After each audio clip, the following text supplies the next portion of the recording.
through unbelief. Don't stagger in your situation. Ngangisho la inkonzweni ngithi uSathane uyaspecialize in exaggerating problems. uSathane unani? Unehaba. Unani bazala? Unehaba uSathane. Ngafa ukuhlupheka. Kodwa sikhona isinkwe ekhabetheni. Baba ungakhuluma ngesinkweni yona isinkwe. Hayibo. Hayibo. uSathane uyaspecialize in making your situation look worse.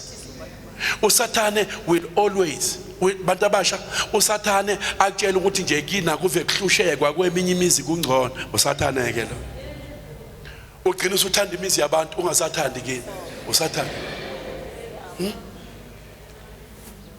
Ubaba wakho yilo owakuzala akuyena uMotsepe futhi ngeke kube ubani uMotsepe. Ubaba wakho yilo onjani owakuzala. Thank God ngobaba wakho. Musu ukuthanda imizi yabantu. Ngoba uNkulunkulu mezokutakula akeze ubuka kwa next door uzobuka wena. Niyangizwa yini?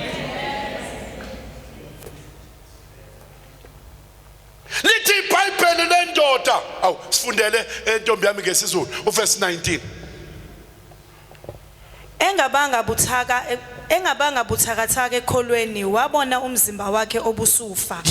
Eneminyaka engaba ngeyikhulu lesizalo sika Sara sifile. Uyasibona isimo? Uyasibona isimo? Ubona umzimba wakhe wenze njani? Ufa. Ubona izalo sika Sara sinjani? Sifile. Sifile. Kodwa kuqalwe ngokuthiwa nesentensini being not weak in faith. Sikala lapho. Before sikhulume ngo half bread osele esitsheni sakini. Siqala ngo being not weak in faith. Usa apply the bursary. Siqale ngo being not weak in faith. Yabo? Asisiphiki isimo ukuthi umzimba wakho ufile. Asisiphiki isimo ukuthi izalo sika Sara sifile sivalekile. Asisiphiki isimo ukuthi wena kahle kahle you are not even 100 years old wena. You are 45 years old. You are 30 years old. You are 19 years old. You are 43 years old. You are 52 years old. Asisiphiki isimo ukuthi sinjani. Nikhona bazalwane bami. Kodwa siqale ngokuthini and being not weak in faith. Iqala lapha indaba.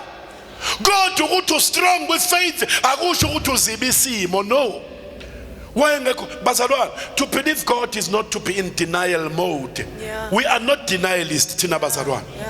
Angikuphiki ukuthi angisebenzi. Angikuphiki ukuthi anginayo imali. Angikuphiki. Kodwa konke kuzemva kukabani being not weak in faith. Engangabazange ekholweni kwakhe. Siqale kanjalo le statement. Engangabazanga engekho buthakathaka ekholweni kwakhe. He now considered not his body now dead when he was about 100 years old, neither yet the deadness of Sarah's womb. Qhubeka ufunde verse number 20. Akangabazanga ngesithembiso sikaNkulunkulu ngokungakholwa kodwa waqina ekholweni enika uNkulunkulu udumo. He staggered not at the promise of God. Yes, ngiyasibona isimo sami, but I stagger not at the promise of God. Yes, ngiyabona ngisebenzi kodwa angingabazi ekukholweni ngokungakholwa. Yes, ngiyabona ekhaya akho umuntu osebenza. Yes, I don't know ukuthi next year ngizoregister ngani esikoleni, but I stagger not at the promise of God. Ake uthi angingabazi ezithembisweni zikaNkulunkulu. Nanso into ezokukhipha kwisituation obhekene nayo. Ukungangabazi ezithembisweni zikabani? Yes. Through what? Through unbelief. But was strong in faith, kuvalwa ngokuthini, giving glory to God. Why ku praise and worship? Amen. Why ku worship team Abraham? Giving glory to God. Umzimba wakho 100 years old. Omakhelwane sebemhleka. Lokholwa kwakho man. Cabanga uAbraham indoda ekholwayo. Kodwa futhi la endaweni uyena ongena abantwana. Is 100 years old. Ngathi last week the promise to Abraham wayilinda for about 25 years. Amen. uNkulunkulu ekhuluma noAbraham ethi uzomnika abantwana abaningi. He must have been around 65 70 years old. Kodwa leso sithembiso safezeke sena 100 years old, which means ulinde 25 years. Ngifuna nibone isitedema kanjani bazalwa. 2 years wonke baba ngihlezi. 2 years wonke baba nginjani? Ngihlezi.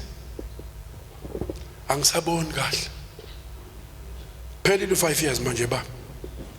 Kukhona ondikhola, kukhala ikhola. Angisaboni kahle. Qala wesithathu manje baba unyaka.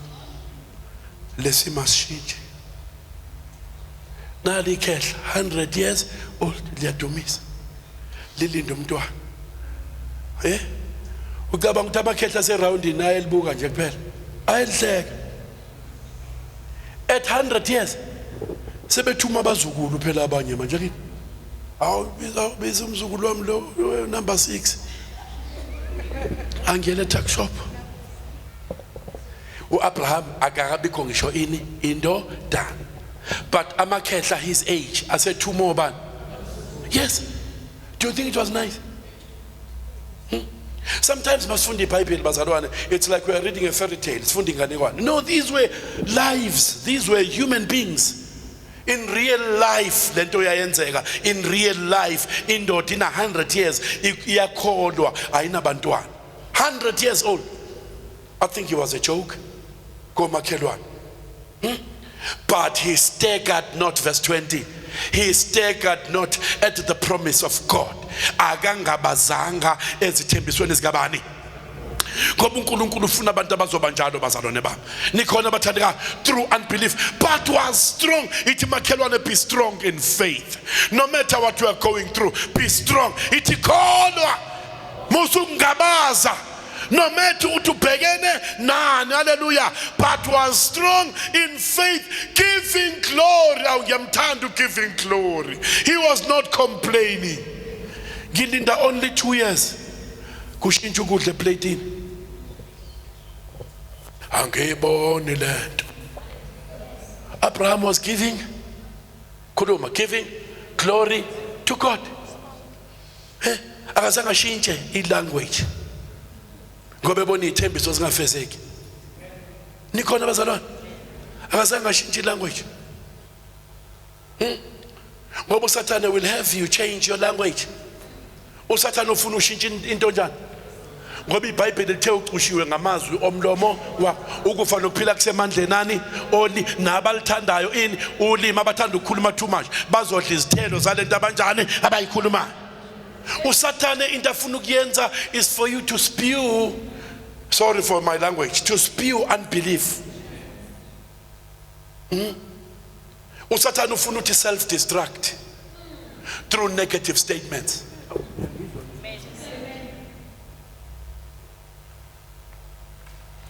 Uyazi kuthiwa khona inyoka ethi mayisilumile isilwane laphendle kulama channel esiwabukayo. Khona inyoka ekuthiwa mayikulumile isilonda sibonakali, kodwa ishiya ukuluma okumangalisayo. Then lesilwane esilunyiwe self destructs. The more sizinwaya is the more poison usabalala emzimbeni.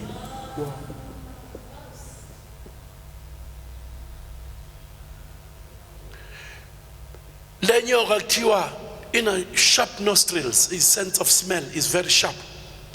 Izobona la lesilwane sibaleke saya ngakhona, izoloku ilandelile, iyazi izosifica sesifile. Mayikwaze ukusiluma nje, iyazi ukuthi la sihamba khona will self destruct. uSathane ufika kulume kancane, uyazi ukuthi uyosiqedela wena.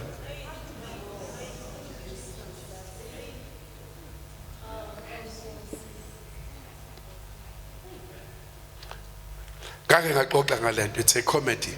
Usigudi is nice, usidum. khona episode la eJakhwa khona ulaqhasha ngithi ayeke ukumjaha axoxe noSisi May ulaqhasha kodwa uSidumo uyaqhubeka nani nokubaleka azayophonseka odongeni engasaJakhwa umuntu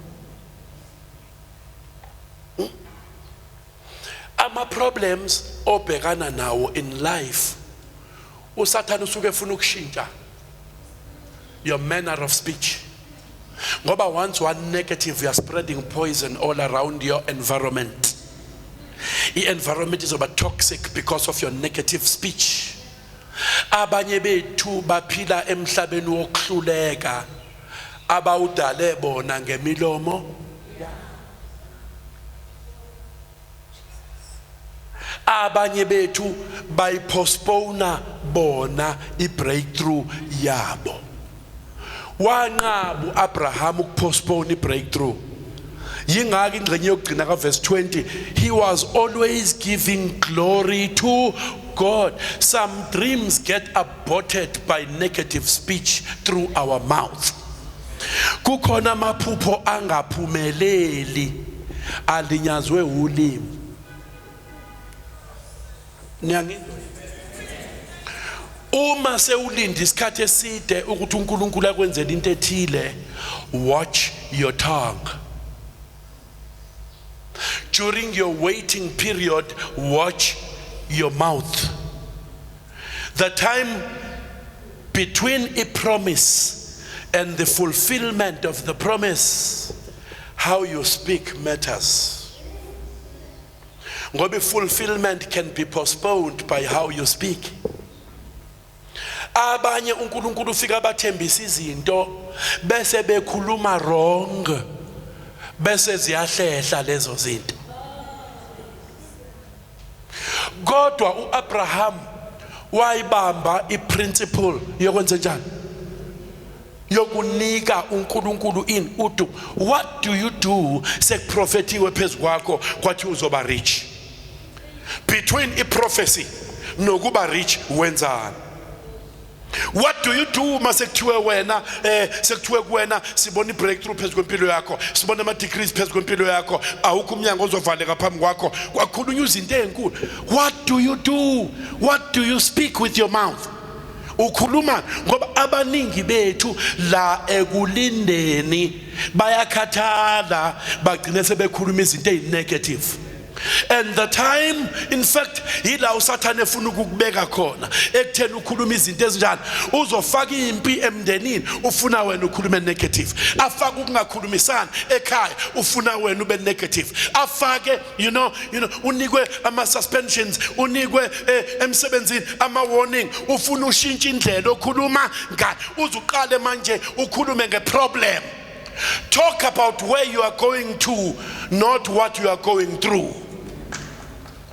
Khuluma ngala uya khona, musu khuluma ngaloko odlula kukona. Abaningi bethu bakhuluma ngaloko abadlula kubona. Yo useqale phansi ke akasadeleli uxoxa ngomyeni wakhe.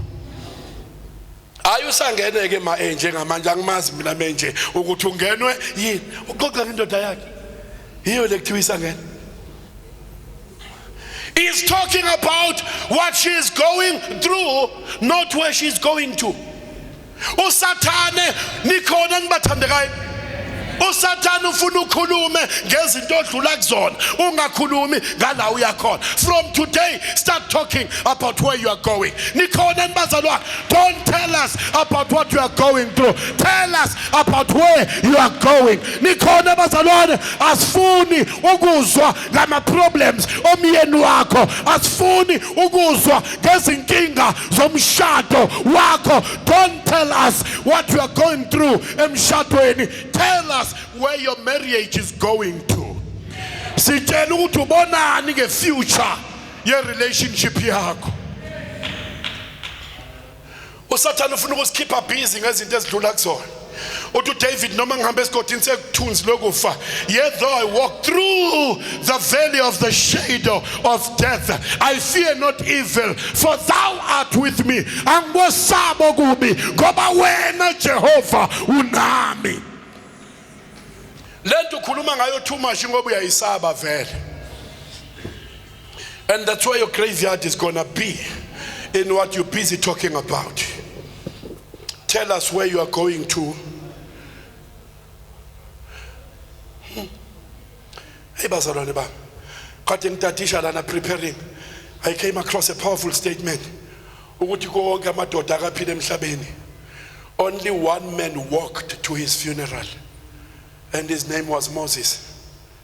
He walked to his funeral. Abanye bayathwalwa nje mabe emgcwabeni yabo, yena wahamba ngenyawo esetsheliwe ukuthi angiyokubulala lapha entabeni. Unyuka nje uyazi ukuthi ngekasehla. Don't talk yourself to your own funeral. Let the weak say, I am. Nyangizwa yini? Phakathi kwethu khona bakhonza uNkulunkulu phansi kwezimo ezinzima. Nikhona bazalwane, kodwa ngeke ubezwe bekhuluma ngokuhlupheka kwabo. Phakathi kwethu webazalwane khona aba-attackekayo left, right and center. Kodwa ngeke ubezwe they know ukuthi I can't occupy myself about what I'm going through. I'm busy focused to where I'm going to. Nikhona bazalwane, noma ngihamba esigodini sethunzi lokufa angikwesabi okubi ngoba wena unami, intonga yakho nodondolo lwakho ziyangiduduza. Nikhona bazalwane. We go through hell and high waters on our way to the promised land. We go through the Amalekites, the bitter waters of Mara on our way to the promised land. We cross even the river Jordan on our way to the promised land, even the Red Sea on our way. Nobody said the road will be easy. Nikhona bazalwane, masibhekile, your destiny is calling you. Ingunaphakade lakho izinto uNkulunkulu loko iso elingakubonanga nendlebe engakuzwanga okungangenanga endlebeni yomuntu yiloko uJehova akuhlelele kona. That's why you are going. Musukuba busy uxoxa ngama problems. Inyembezi zeminyaka Nikon futhi uzophoxeka. Uzoba njani? Ya. Khuluma nje ngenkinga zomshado wakho uzoyithola lento oyifunayo. Hallelujah. Wobona your best friend kade umxoxela inkinga zomshado wakho, uthi ucheck status sakhe Facebook engathi bambene ma kwiwall.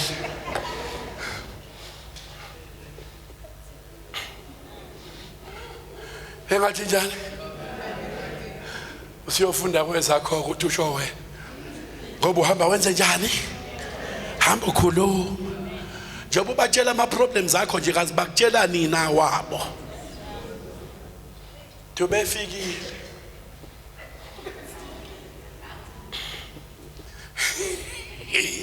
Hallelujah.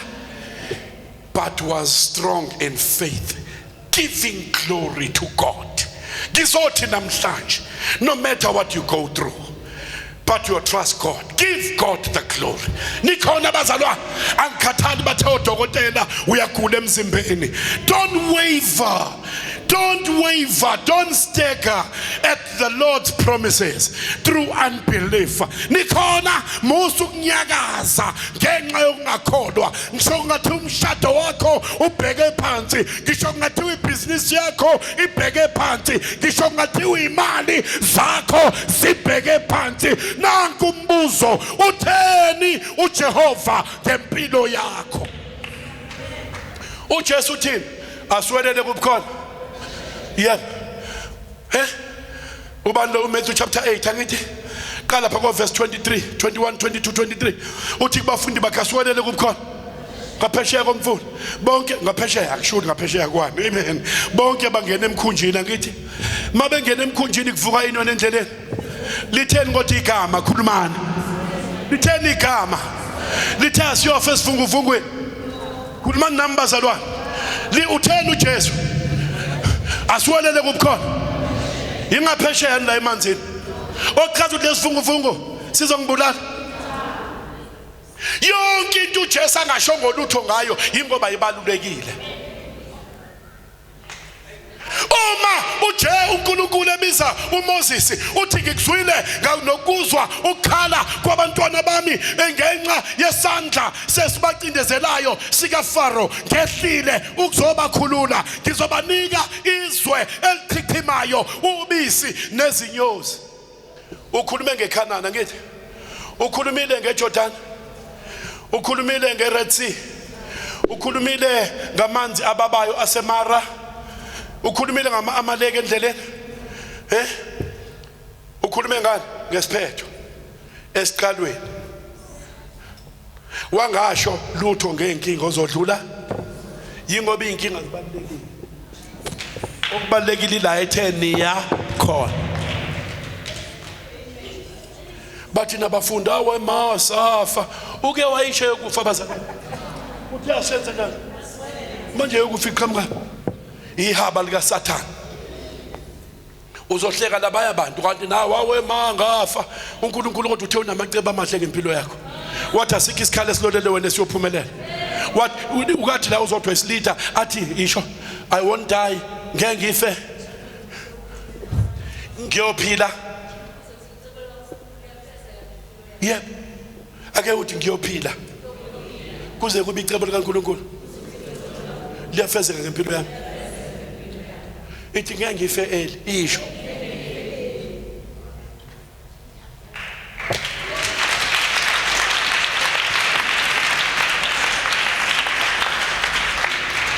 Kodwa ngoba uSathane unehaba, meke nje kancane uzibona usukhamisile eboxini, angazi ingqondo injani bazalwane. Makushoniwe nje sekudlula kubukwa abantu, ithi ingqondo I'm next. Ayesifweni go garant. Wonke umuntu usuke eyicabangayo. Esifweni ngaba kusona. Isifo ngaba kusona mntakwethu. Wonke umuntu usuke eyicabanga, udlula uyabuka nje. Kazi nami ngobe nginje nayi. Hayi umngcwabo go garant. Angikhathali uqine kanjani. Umngcwabo hayi ngaba kuwona, ngabe uqulekile lo muntu akashona.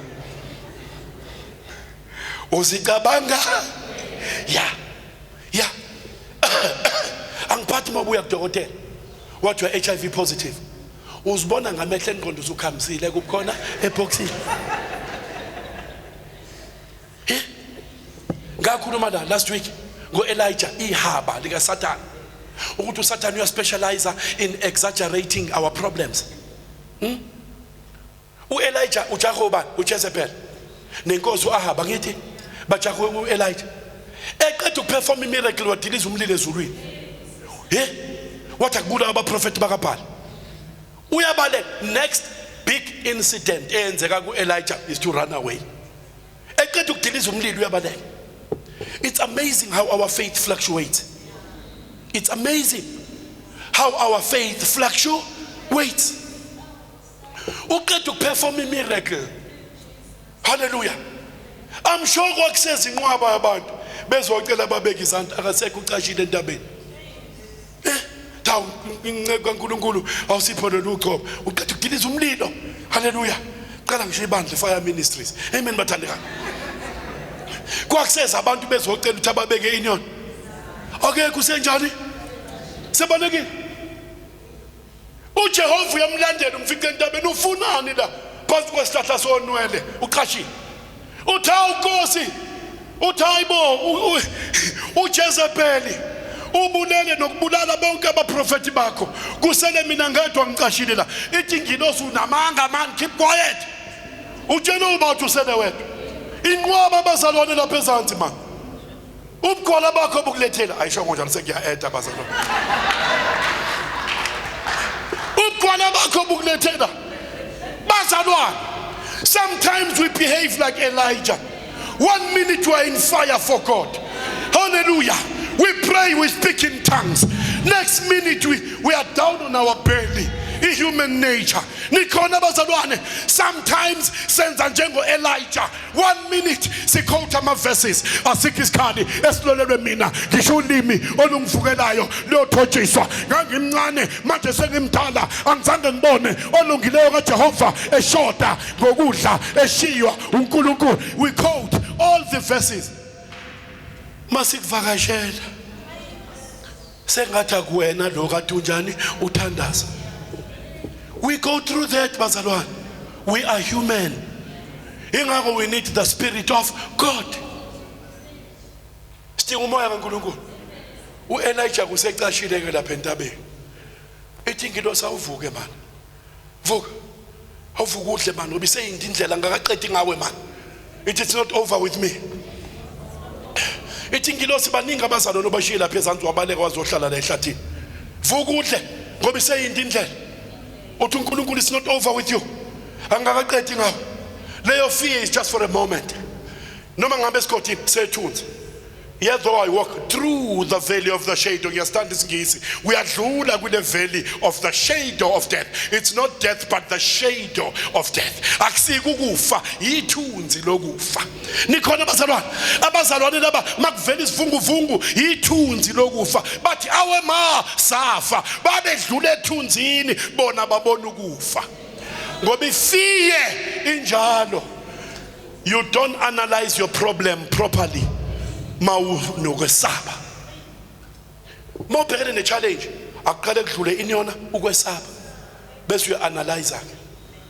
Don't take long-lasting decisions during the storm. Don't do that.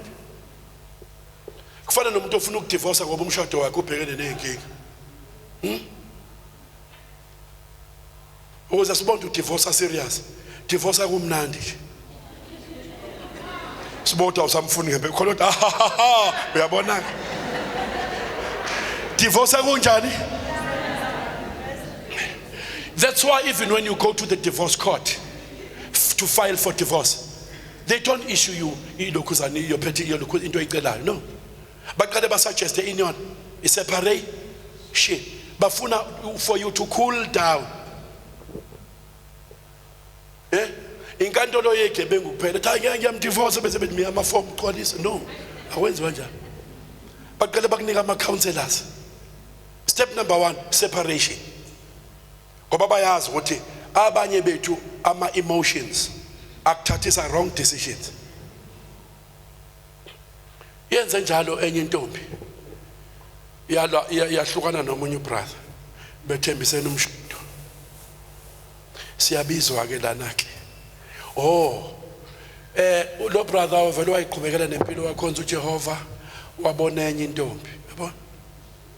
Mase phakanyiswa nenye intombi sekubaseleka lo wasekuqaleni. Lo othe angisakufuni, angithi? Sithi nozodwa, it's a true story. Sithi angithi wena phela umalile nje. Waseqhubekela bengaqondile ukumala mina bengimthusa edozodwa umthuse kabi esisi umthuse udlala kabi udlale kabi mntanami. Hayi nayo uyazi ngivamisile ngihlezi ngimthusa kanje. Athi brother yena ujwayele ukungithusa kanje ukuthi ngivele ngacikeka ngempela ke this time. Ngoba udlala kabi ngavele ngivamisa ukubuya ngizomncenga. Yini wena? Hayi bengidiniwe. Yabona? Benginjani? Ungathathi ama serious decisions mawusenjani? Mawusadiniwe. Ngoba kwaphela ukudinwa usufuna ukuyoncengelwa manje sekulate. Amen bathandekani. Cela ke sivaleke nje manje. Do not stagger in your promises. What are the enemies of faith? Bese siyathandaza.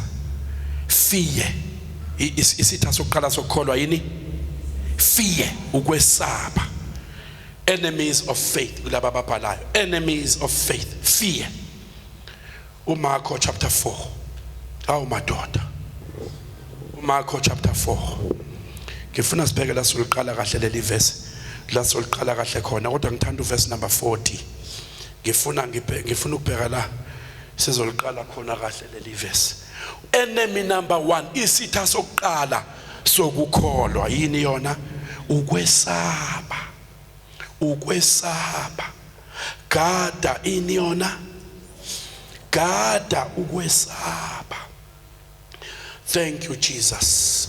Ngicela ungifundele sisi wami. Funda, just read verse number 33 down to verse number 41. Yes. Yebo. Marko chapter 4. Mark chapter 4 from verse 33. Yebo ma.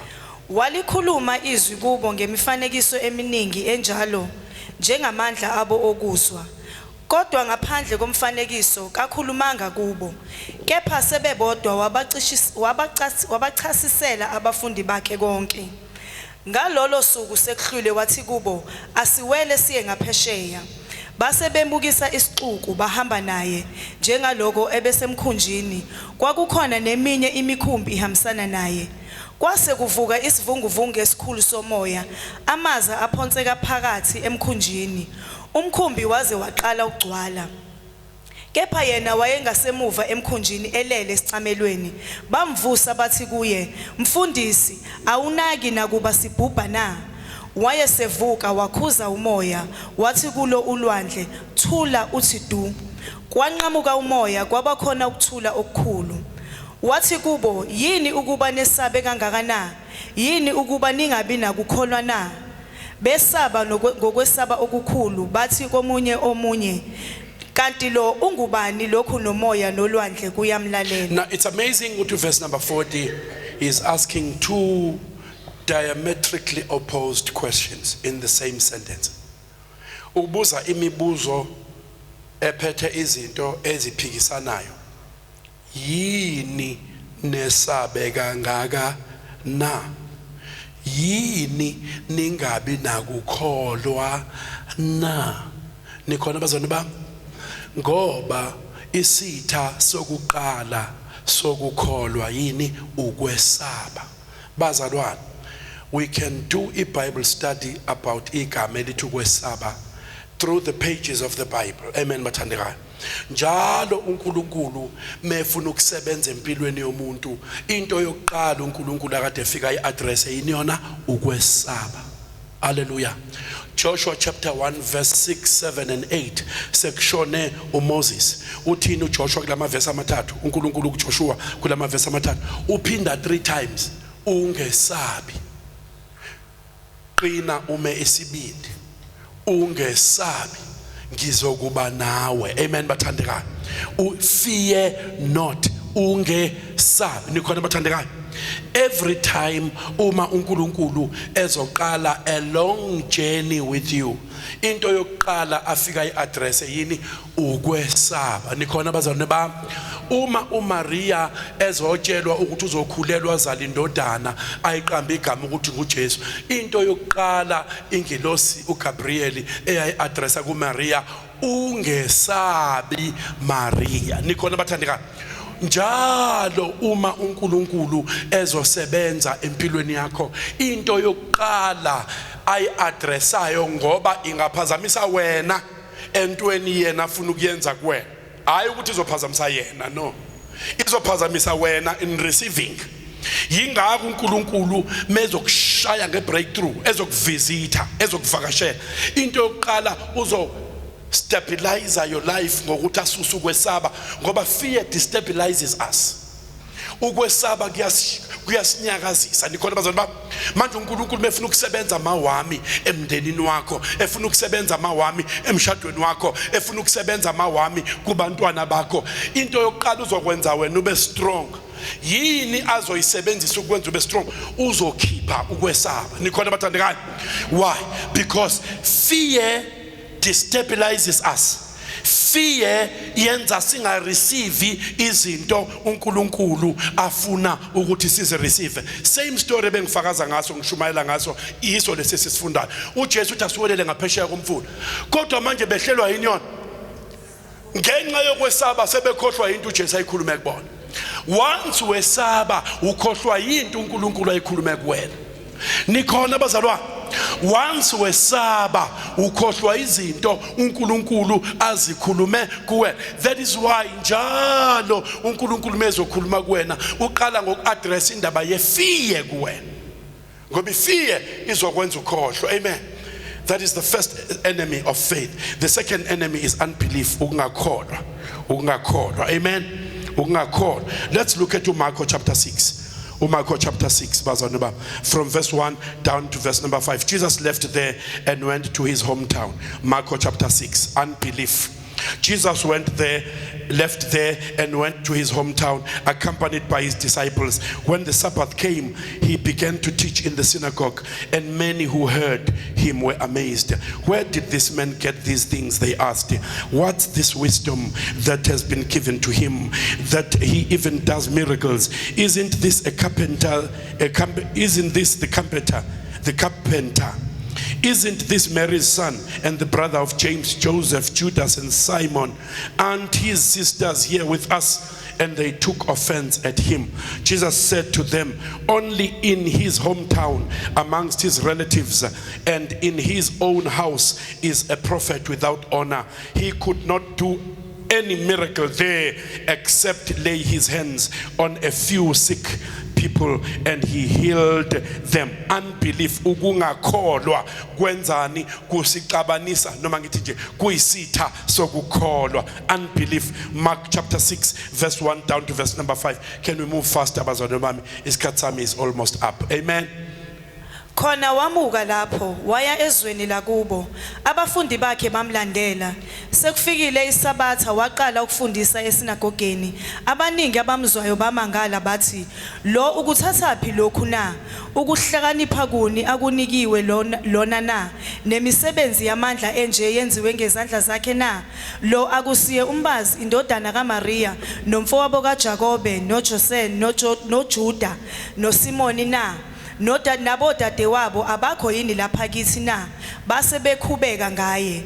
Wayesethi kubo uJesu, umprofeti kadelelwa ngaphandle kwasezweni lakubo nasezihlotsheni zakhe nasendlini yakwabo. Wayengena kwenza lapho nowodwa umsebenzi wamandla ngaphandle kokuthi wabeka izandla ngaphezulu kwabagulayo abayingcosana wabaphulukisa. Wamangala ngokungakholwa kwabo. He was amazed by their unbelief. Bazalwane, kunesisho sabelungu esithi familiarity breeds contempt. Angithi into mawuyijwayele kakhulu uyithatha kancane. Into mawuyijwayele kakhulu awuyithathi serious. uJesu is busy preaching.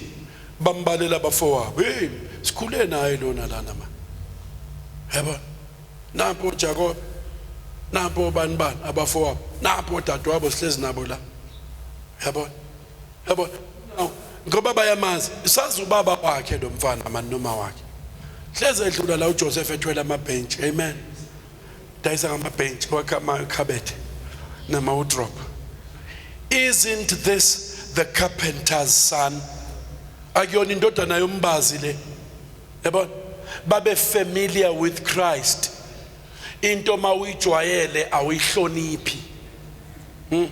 What omunye like gold in the stupid's hands. Igolide esandleni sesula lihamba lidlala ngaso lifike ebridge mhlambe liloku liphonsa igolide lilinqaka leliphonsa lithi lisuke igolide lishiblike lingene emanzini. It shines brighter when it's away from you. Lithi mase lingene phansi emanzini la ungakwazi ukulilanda khona lenze njani igolide? Kathi ungakubona ukucwebezela kwalo lisesandleni. Why? Familiarity, that which you are familiar with, you don't respect. Lento ijwayela uyihloniphi. Maybe hiyo futhi into elimaza emshado emniki. Sebejwayelene kakhulu. Maybe hiyo futhi into elimaza namabandla amaningi. Sebejwayelene kakhulu. Once into mayihlezi iseduze kwakho usuyijwayela uyithatha serious. Christ was amazed at their unbelief. Ukungakholwa. Sithe eqaleni sitha sokuqala yini ukwesaba. Isitha sesibili yini?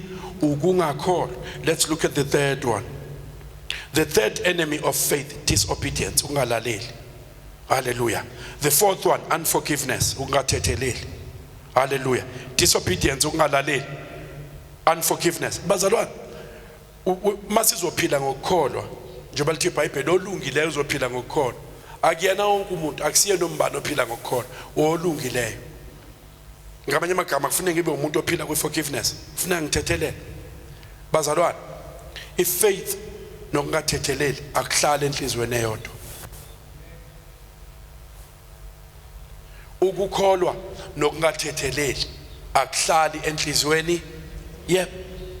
Sometimes khona kuzobulala okunye. Yeah.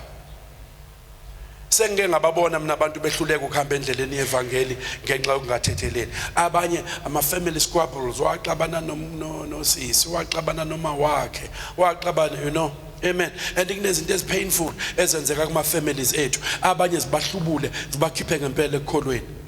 Mawufuna ukuphila impilo yokunqoba ekukholweni, forgive. Forgive. Bazalwane, silingwa ngabantwana bethu, silingwa ngabazali bethu, silingwa ngabazala, cousin, auntie, silingwa ngabantu esisebenza nabo. Nathi siyasebenziseka ukuba yilingo kwabanye. Nikhona bazalwane? Yeah, hallelujah. Manje learn to forgive. Into ezokulimaza endleleni yokukholwa is unforgiveness, ukungaxoleli bazalwane bami. And I know mangithinta lento ngithinta into serious because kunabantu abakweleta serious money, serious money. Or kunabantu abakuhlukumeza, kunabantu who gossiped about you, abanye bakwenzela iyelenqe lokuthi bakuxoshise emsebenzini. Yebo. Yebo. Yebo. Kunama families angangenelani bazalwane. Ngisho kuthiwa kufiwe abangcwabisana. Families. Yebo.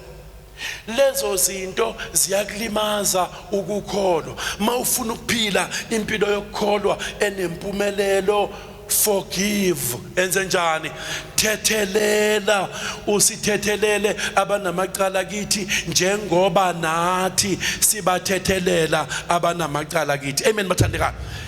And forgive us our trespasses, even as we forgive those who trespass against us. Do you want to have a faith? Forgive. Amen, mathandekayo.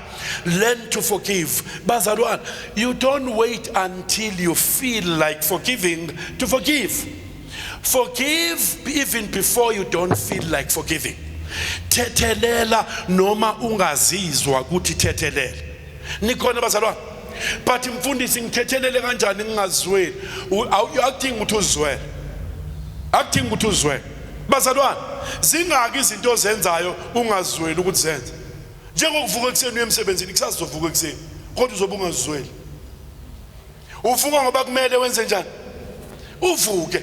Sometimes uvuka uye emsebenzini ungazweli, unesicobeceobe, yabo, engathi ungathi ukushaya umunye 2 hours engubeni. Kodwa sikhalile alarm ku cellphone. Ziningi izinto wena ozenzayo ungafili like doing them, but you still do them. Why do you do them? Because it's the right thing to do. You must wake up and go to work. Uvuka because it's a principle of life to go to work.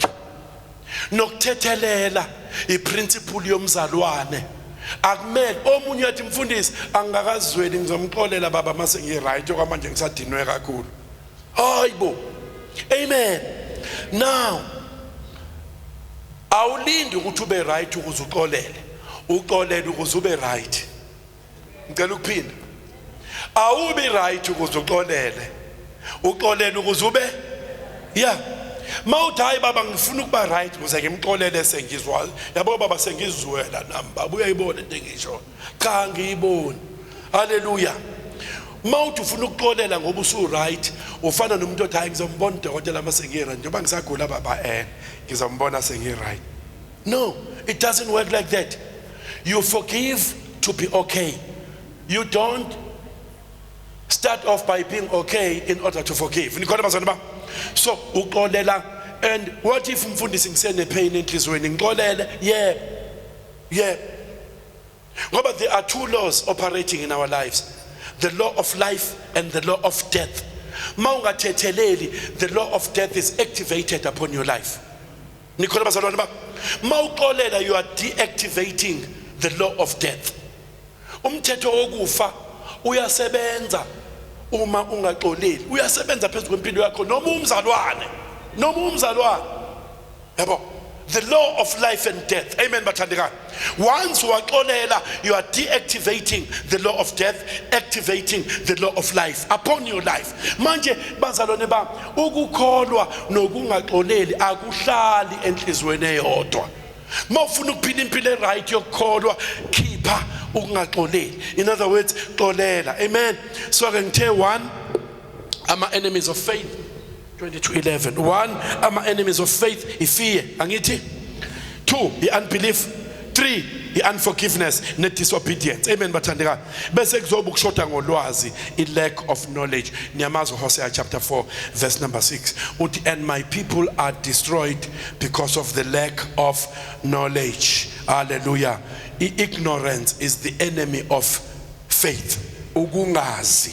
Hallelujah. Ukungazi. Hallelujah. If faith idinga ini ulwazi, you must know, read the word. Amen bathandekayo. Ngemivimbo yakhe ngiphilisiwe. Asikho isikhalo esilolelwe mina esophumelela. Hallelujah bathandekayo.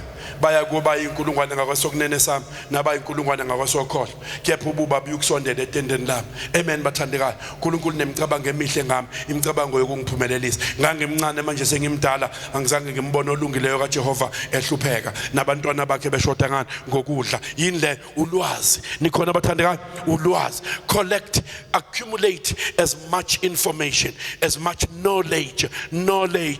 Gcwalisa iqoma lakho ngolwazi. Funda izwi likaNkulunkulu. Unyusani mawenze njalo? Unyusa ukukholwa. Ngicela sime ngenyawo bazwane bami sithandaze. I-worship team ize ngaphambili. Amen. Hallelujah. Faith.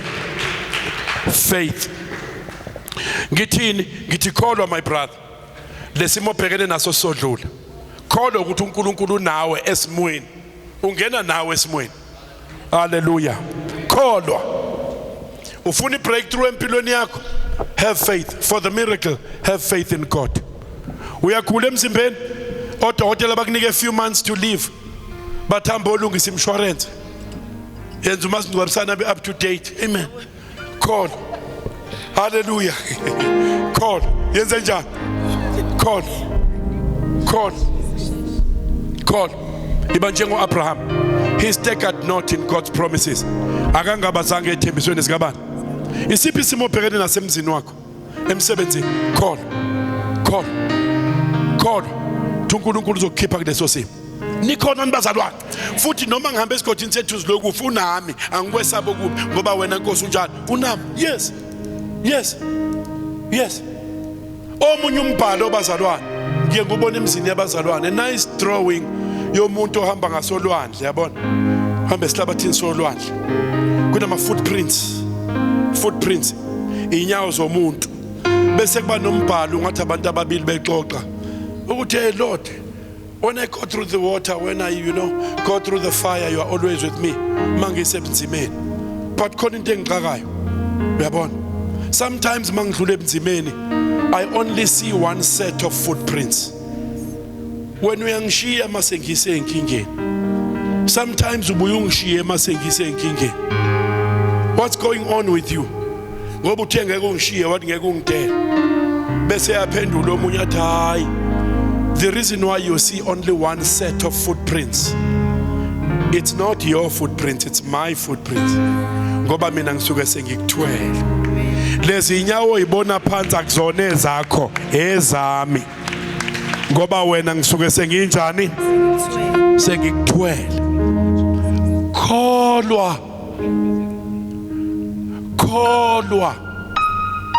Kholwa udiliziwe emsebenzini ukuthi God is with you.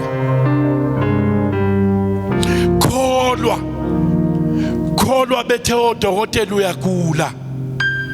Kholwa ukuthi God is with me.